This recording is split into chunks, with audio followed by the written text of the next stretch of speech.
숨죽이고 있을 때는 아무것도 아니었지만 모습을 드러내는 순간 역사가 되는 것들이 있습니다. 예측하지 못할 사실을 품고 있는 미스터리한 존재. 우리는 그것을 역사를 품고 있는 위대한 문화유산, 고분이라고 부릅니다.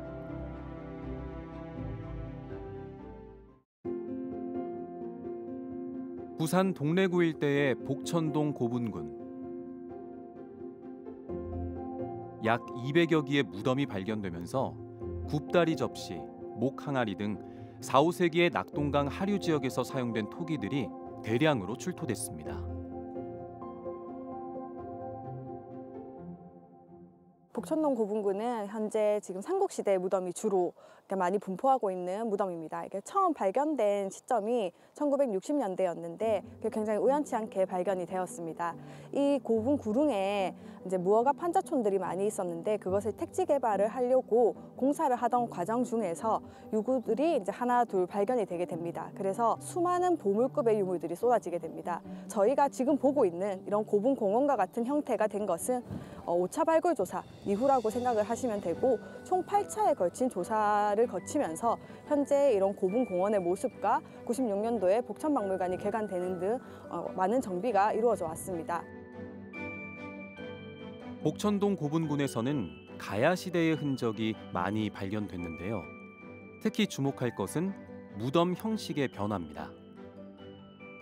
전기 가야 연맹의 대표 세력이던 복천동 고분군 집단의 무덤은 2개의 나무너를 만들어 한 널엔 죽은 자를, 다른 널엔 그가 사용하던 물품을 묻고 그 위에 그저 흙을 덮어놓는 형식이었습니다. 하지만 후기 가야로 재편되면서 그 양식이 조금 달라지는데요. 지배자의 권위를 표현하기 위해 껴묻는 물품들은 더 다양해지고 신라의 영향을 받아 흙을 높게 쌓아 올리는 고총고분 형태를 띠게 됩니다. 시대의 변화에 영향을 받은 겁니다. 지금 여기 보이시는 이 유구는 복천동 38호묘입니다. 여기 앞에 넓은 곳이 주각이고 여기 뒤쪽에 보이는 곳이 부각입니다. 이 38호부는 복천동 고분군의 주 능선상의 정성부에 위치하고 있는 수장묘의 최초의 수장묘라고 볼 수 있고, 또한 이 철제 갑옷이 출토가 되고 있는데 유기질제 갑옷에서 철제 갑옷으로 전환되던 이 시점에 갑주류 일가를 공헌할 수 있었다는 점, 그리고 이전 시기에 청동제 건파도식과 같은 그런 위신제를 같이 사용하고 있었다는 그런 신구에 조화되는 모습을 보면서 갑자기 발달된 그런 문화가 아니라 이전 시기부터 지속적으로 이어져 오던 복천동 고분군의 정체성을 보여주는 중요한 유구라고 볼 수 있겠습니다. 시대는 역사 속에 묻혔지만 시대를 관통한 문화와 물품은 수천 년을 지나 오늘에 현존하고 있는 아이러니. 8차례에 걸친 발굴 조사를 통해 세상에 등장한 삼국시대의 역사는 이곳 부산 복천박물관에 보존돼 있습니다. 복천동 고분군에서 발견된 12,000여 점의 유물을 비롯해 삼한시대부터 삼국시대까지 부산의 역사를 보여주는 고고 전문 박물관으로 유적이 발굴된 현장에 세워진 최초의 박물관입니다.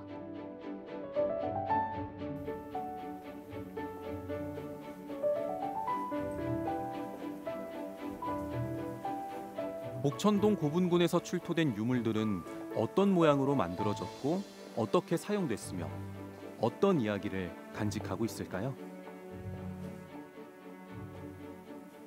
여기 있는 유물은 복천동 53호분에서 출토된 등잔모양 토기입니다. 이 등잔모양 토기는 작은 잔 4개를 위에 올리고 밑에 굽다리 접시 부분을 부착한 모양의 형태의 토기입니다. 이것은 의기성의 유물이라고 생각이 되는데, 당시의 사람들은 4, 5세계로 가는 길을 밝게 밝혀주기를 희망함과 동시에 4, 5세계에서도 좀 밝게 살기를 바라는 마음에서 이 유물을 부장했을 것이라고 생각이 됩니다.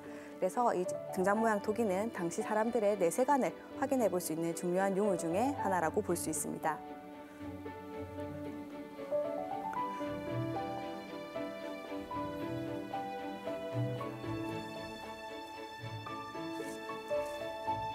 이 유물은 복천동 22호분에서 출토된 화살통입니다.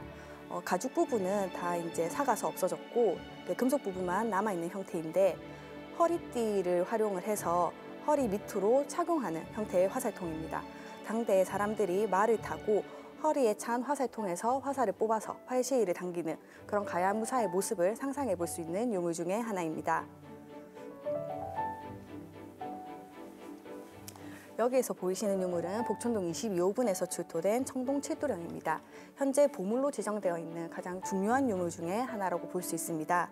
청동방울이라고 하는 것은 보통 청동기 시대에 방울이 하나 있거나 2개 있거나 8개 있거나 하는 그런 형태의 방울들이 나오면서 제사장의 권위를 상징하는 유물이라고 이제 흔히들 알고 있는데 삼국시대에는 유해가 많이 없을 뿐만 아니라 복천동 고분군에서 출토된 것처럼 이렇게 방울이 7개가 있는 예는 출토예가 전혀 없는 굉장히 희소성을 가지고 있는 유물이라고 볼 수 있습니다. 고대 때부터 신과의 소통 도구로 이용됐을 청동방울. 태양신을 숭배했던 제의적 전통을 엿볼 수 있습니다.